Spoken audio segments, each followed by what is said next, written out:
Well, let's walk over and talk about corn. That's been kind of interesting too. As of late, I've been talking more about corn than beans.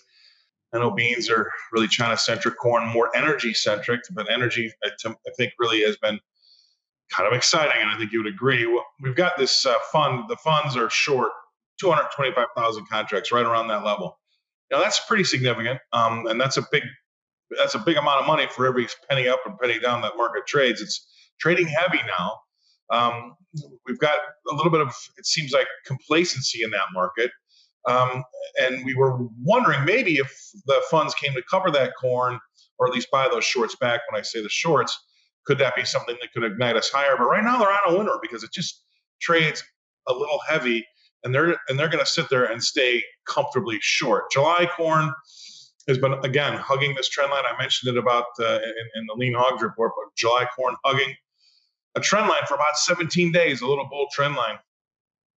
And today it looks as though we might have made it through it. So we kind of have to keep a very close eye on the close, because we're going to start to see again when these technicians see these levels and they're breached or they're not breached. You've got a trend line, a bull trend line, right? So as we go lower, you're going to see longs try to protect it and buy more corn there, and you're going to see shorts try to breach it by selling more corn there, and your volumes are going to pick up. And it's an interesting place to kind of watch things. So right now, as I go to tape, it looks as though we've breached it a little bit. We're going to have to wait to see where we're settled.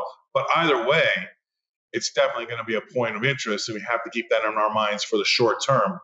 And that's going to be something that will dominate the news, I would say, probably at least until the end of the weekend. Now, okay, maybe you're not a bear and you might be a bull. Well, you're going to have to see us rally a little bit here, and that's going to have to be up to that 50-day moving average in July, which is around 332 now. So 332 is what I'd have to be looking at a close above if you want to be comfortable long corn. Other than that, it's going to be kind of a little bit of a chop session, and/or you could get bruised up here a little bit while we try to defend or breach this minor bull trend line in July corn. And we're kind of hanging around it. We have done for 17 days. Watch today's close to see if we can breach it.